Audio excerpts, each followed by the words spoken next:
오늘 우리에게 주시는 말씀 디모데후서 4장 9절에서 18절까지 말씀입니다. 저희들 화면을 보시면서 한 절씩 교독하겠습니다. 어서 속히 내게 오라. 대만은 이 세상을 사랑하여 나를 버리고 데살로니가로 갈라디아로 갈라디아로 그레스게는 갈라디아로 다루는 다루는 갈마디아로 갔고 누가만 나와 함께 있느니라. 내가 올 때에 마가를 데리고 오라. 그가 나의 일에 유익하니라. 두기고는 에베소로 보내었노라. 내가 올 때에 내가 들어와 가부의 집에 둔 겉옷을 가지고 오고 또 책은 특별히 가죽 종이에 쓴 것을 가져오라. 우리 세공자 알렉산더가 내게 말을 많이 폈으며 주께서 그 흔한 대로 그에게 하시더니 너도 그를 주의하라. 그가 우리 말을 심히 대적하였느니라. 내가 처음 변명할 때에 나와 하는 자가 하나도 나를 그에게 허물을 그들에게 나의 허물을 비지 원하노라. 주께서 내 곁에 서서 나에게 힘을 주심은 나로 말미암아 선포된 말씀이 온전히 전파되어 모든 이방인이 듣게 하려 하심이니 내가 사자의 입에서 건짐을 받았느니라. 주께서 나를 모든 악한 일에서 건져내시고 또 그의 천국으로 그의 영광이 그의 영광이 세세토록 세세토록 아멘. 아멘. 오늘 우리에게 주시는 말씀입니다. 사순절 특별 새벽 기도회 광야의 길 3월 27일 월요일 말씀입니다. 사순절 기간 저희들 광야의 길이란 주제의 묵상집으로 말씀을 나누고 있습니다. 오늘은 디모데후서의 마지막 장인 이 4장의 말씀으로 은혜를 나누겠습니다. 디모데후서는 로마의 네로 황제가 기독교인들을 박해하던 시대에 쓰여졌습니다.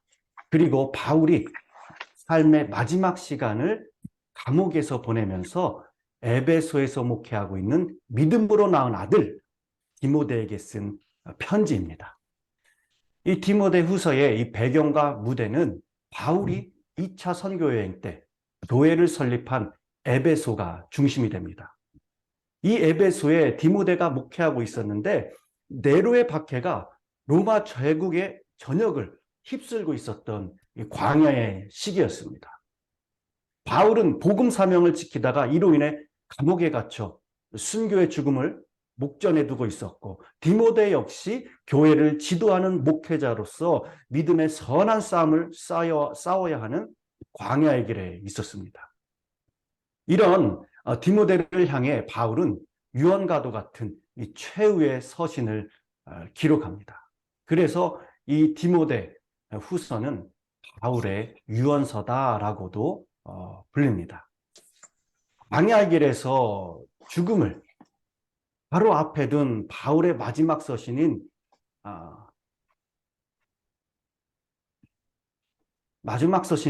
이 디모데 후서는 그리스도의 재림에 대한 약속이 강조되어 있습니다. 그리스도께서 다시 오신다는 부인할 수 없는 분명한 약속 때문에 바울은 복음을 위한 이 광야의 길에서 수많은 고초를 겪으면서도 기쁘게 복음을 전파하고 주님의 교회를 세웠습니다. 그리고 이제 빛도 없고 춥고 습기 가득한 로마의 지하 감옥에서 죽음을 기다리고 있는 상태예요. 그의 인생 죽는 그 순간까지 광야였습니다. 하지만 그의 눈에는 의로우신 재판장 앞에서 받을 의의 면류관이 환하게 비치고 있었다는 거죠. 그리고 바울은 달려갈 길을 다 마쳤다고 고백하면서 이제 믿음 가운데서 낳은 사랑스러운 아들 디모데가 이 사명을 감당할 차례인 것을 상기시켜주고 있습니다. 당시에 불어닥친 네로의 박해로 배교자가 속출하였습니다. 이 틈에 거짓 교사와 거짓 교훈이 그리고 거짓 진리가 난무하였습니다. 이런 상황에서 바울은 디모데를 향해서 이 싸움을 싸울 수 있는 힘의 근원은 자신이 그러했듯이 바로 주님의 재림에 대한 확신과 믿음으로 선한 싸움을 싸우도록 당부를 합니다. 또한 당시 거짓 교사들의 거짓 복음으로부터 참된 그리스도의 십자가 복음의 진리를 지키고 교회의 질서를 위해서 목회 사역과 사명을 잘 감당하라고 죽음을 앞두고 그렇게 진지하게 당부하고 있는 거예요. 여러분, 사람이 자신의 죽음을 예감하고 앞두고 있다면은 누구에게나 그때가 인생에서 가장 진지한 순간일 것입니다. 그래서 이 서신은 단순한 격려와 권면의 차원을 뛰어넘습니다.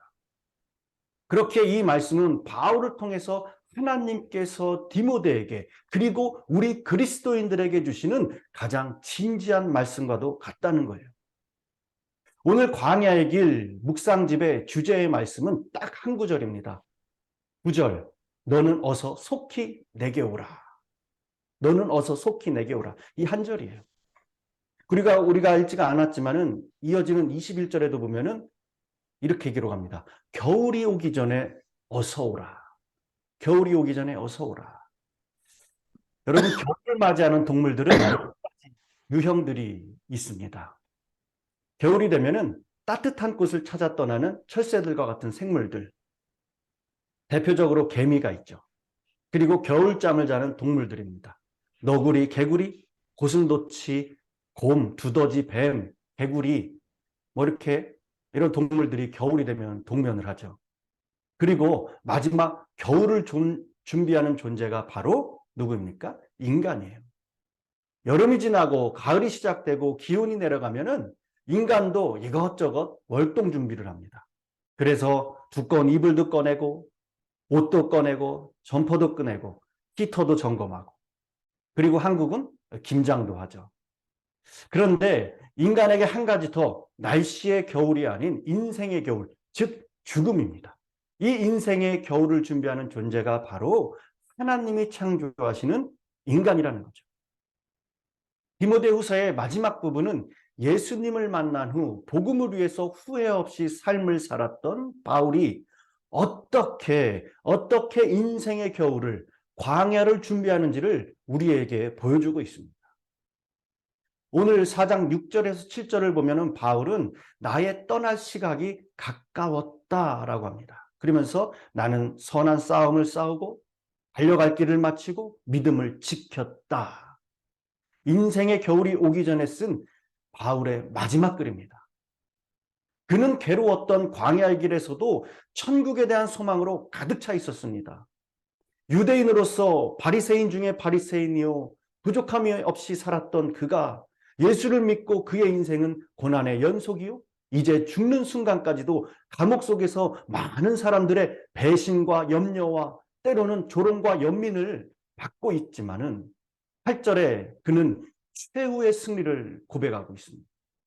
이제 후로는 나를 위하여 의의 면류관이 예비되었으므로 주 곧 의로우신 재판장이 그날에 내게 주실 것이며 내게만이 아니라 주의 나타나심을 사모하는 모든 자에게도다 라고 고백합니다. 여러분, 과연 여러분과 저는 바울과 같이 신앙의 광야, 인생의 광야의 길에서 두려움 없이 인생의 겨울을 맞이할 수 있겠습니까?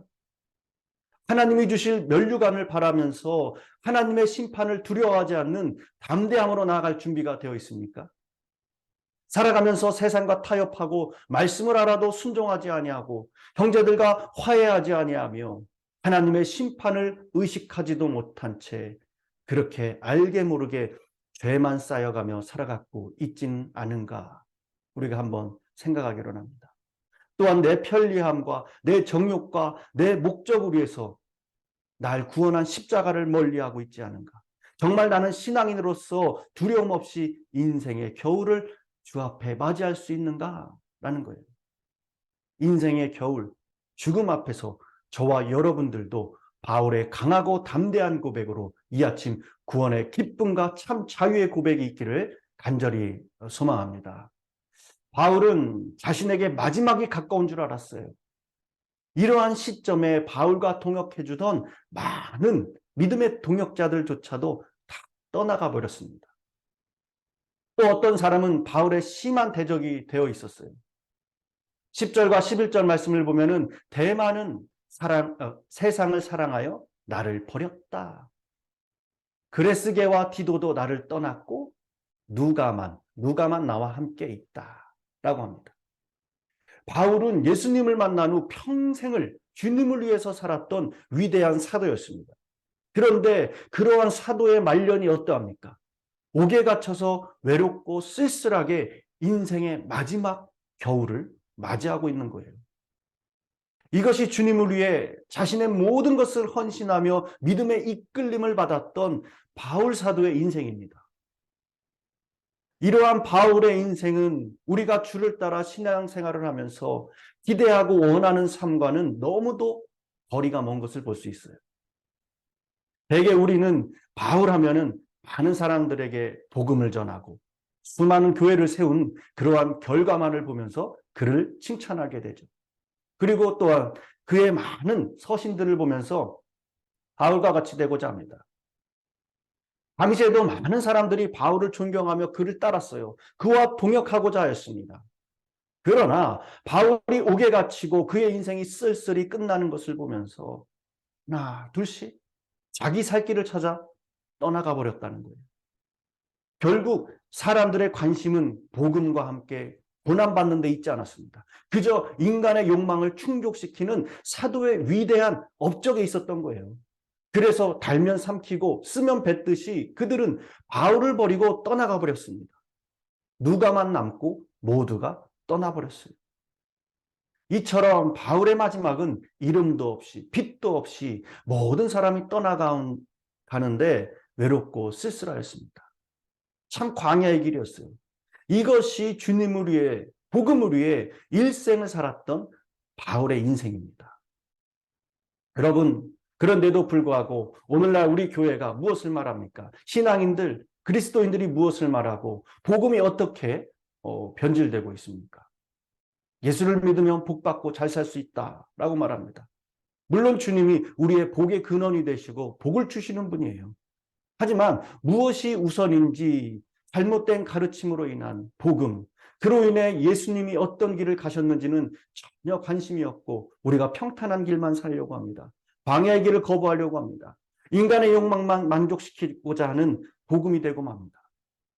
우리 교회와 우리가 따르고 증거해야 할 복음은 광야의 길, 예수님이 가신 고난의 길입니다. 그리고 사도들이 간 고난의 믿음의 길이 되어야 될 줄 믿습니다. 바울이 믿음의 동역자 디모데에게 너는 어서 속히 내게 오라. 어서 내게 오라. 주님이 우리에게 하시는 말씀과 같아요. 우리는 이 말씀 속에서 또한 주 안에서 바울과 디모데의 아름다운 사랑과 동역자의 참 모습을 발견하게 됩니다. 내게 오라. 제게도 이 말을 늘 전해주는 친구 목사가 있습니다. 콜로라도에서 목회하는 친한 친구 목사인데 자주 통화를 합니다. 그러면은 저한테 늘 이야기하는 거예요. 여기로 와, 여기로 와, 어서 와 이렇게 늘 얘기합니다. 반대로 또 저는 메릴랜드에서 목회하는 또 다른 친구에게 전화를 하면서 이야기합니다. 아틀란타로 와, 여기로 내려와, 거기서 뭐해, 같이 목회하자 이렇게 늘 전합니다. 자기가 있는 곳으로 서로 오라는 거예요. 늘 그리운 동역자들이죠. 바울과 디모데, 주 안에서 아름다운 사랑을 나누며 서로 위로하며 격려하며 함께 믿음의 길을 가는 믿음의 동역자였습니다. 이렇게 우리 소명 식구들 믿음의 동역자 서로를 위해주고 서로 끌어주고 서로 협력할 수 있는 그러한 우리 모두가 되길 간절히 소망합니다. 그런데 11절 말씀을 보면 바울은 디모데가 올 때에 마가를 데리고 오라고 했죠. 그가 자기 일에 유익하다고 하는 거예요. 마가는 1차 전도여행 때 바울과 바나바와 함께 전도여행 중에 예루살렘으로 돌아가 버렸습니다. 이 일로 인해 바울과 바나바가 서로 갈라지게 되었어요. 그래서 바나바는 마가를 데리고 바울은 실라를 데리고 갔습니다. 그런데 이제 바울은 마가를 자신에게 데려오라는 거예요. 이것을 볼 때 바울은 마가에 대한 미안한 마음과 용서의 마음으로 주 안에서 믿음의 동역자로 귀하게 여김을 볼 수가 있습니다. 그러면서 14절과 15절 말씀을 보면 당부의 말을 전합니다. 디모데에게 주의할 자가 누구인지를 말씀해 주고 있어요. 부리장색 알렉산더를 주의하라. 자세한 언급은 없지만은 저가 우리 말에 심히 대적했다라고 하죠. 아마 알렉산더가 바울이 전한 복음을 심히 대적했던 것 같습니다. 그로 인해 바울이 많은 고통을 받았던 것 같아요. 그래서 디모데에게 알렉산더를 주의하라라고 하는 것입니다. 그러면서 16절 바울은 자신이 그 사람을 저주하거나 심판하지 않고 심판을 주님께 맡겼습니다. 바울의 이러한 신앙의 성숙함이 어디에서 옵니까? 17절과 18절 말씀을 보면 주님께서 바울 곁에서 강경케 하여 사람들이 다 떠날지라도 주님께서 떠나지 아니하시고 힘을 주셔서 복음을 증거하게 하셨다라고 고백하죠.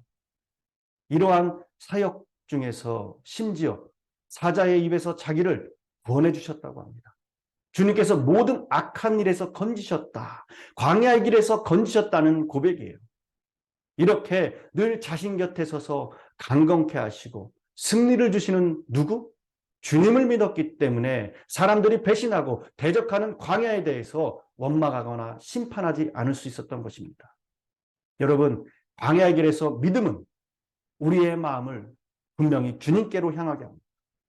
모든 관심은 주님이 행하신 은혜 일에 두게 한다는 거예요. 그리고 주님 가신 길이 우리에게 어떤 고난으로 다가온다 해도 마다하지 않고 순종하고자 하는 헌신으로 나가게 할 줄 믿습니다. 바울은 광야의 길에서도 이 믿음에 붙들려 인도함을 받았기 때문에 주님이 가신 길을 그대로 보여준 겁니다. 또한 죽음이라는 광야 앞에서도 마지막까지 끝까지 그리스도에게 그리고 천국의 소망을 가질 수 있었다는 거예요. 이처럼 바울에게 삶의 방향과 중심이 분명하고 뚜렷했기 때문에 어떠한 고난 가운데서도 흔들림 없이 굳건할 수 있었습니다. 우리의 광야의 길에서 우리의 삶의 방향도 사도 바울과 같아야 될 줄 믿습니다. 우리 삶의 방향이 바울 사도와 같이 천국을 향해 있다면 당연히 우리에게 소중한 것은 예수 그리스도일 수밖에 없어요. 오늘 이 편지의 수신자는 결코 디모데만이 아닙니다. 그리스도를 믿고 천국을 소망하는 모든 성도들이 수신인이에요. 우리는 과연 힘들고 고단한 광야의 삶에서 확실한 예수 그리스도께 그리고 천국을 소망하는 길을 가고 계십니까? 아니면 광야의 길에서 영원하지 않을 세상의 헛된 것에 마음을 빼앗겨 우리의 영혼이 주님과 멀어지고 있지는 않습니까? 이 시간 우리의 믿음과 소망을 잘 돌아볼 수 있기를 바랍니다. 그리하여 우리도 바울과 같이 흔들림 없이 믿음의 길을, 광야의 길을 다 달릴 때 18절의 고백과 같이 모든 악한 일에서 건짐을 받고 천국에 들어가 구원의 영광을 누리심으로 나의 나된 것은 다 하나님의 은혜였습니다. 라는 찬양의 고백이 넘쳐날 수 있는 저와 여러분이 되시기를 간절히 축원합니다. 기도하겠습니다. 사랑의 주님, 감사합니다. 복된 주일을 보내게 해주시고 또한 저희들에게 새 생명을 허락하여 주셔서 하루의 시작을 주 앞에 예배드리게 하심을 감사드립니다. 주님, 세상 길로 걸어가던 저희를 주님 안에서 진리의 길, 영혼의 길로 인도해 주신 은혜에 감사드립니다. 그 은혜 안에서 저희를 복음의 전도자로 부르신 것을 또한 기억하기로 합니다. 진리의 십자가 복음을 붙들고 지키고 전함으로 오늘도 두 발 딛게 하신 삶의 현장에서 믿음의 눈을 들어 주를 바라보며 또한 천국을 향해 달려갈 수 있는 우리의 발걸음 될 수 있도록 주님 이끌어 주옵소서. 무엇보다 늘 우리 곁에 주님이 계시다는 믿음 안에서 오늘도 믿음의 경주를 완주해 나가는 동역의 마음을 통하여 서로가 협력하며 인생의 겨울에 주의 선하심을 맛보게 하여 주시옵소서. 우리 교회와 성도님들 주님께서 과거 바울 곁에서 그를 보호하시고 지켜주셨던 그 은혜와 같이 우리 교회와 성도님들 한 분 한 분을 은혜로 지켜주시고 보호하여 주시고 거룩하신 주의 영광을 더욱더 드러낼 수 있는 우리 모두가 될 수 있도록 축복하여 주시옵소서. 감사드리며 예수님의 이름으로 기도드렸습니다. 아멘. 시간 말씀을 생각하시면서 다 같이 합심하여 기도의 자리로 나아가겠습니다.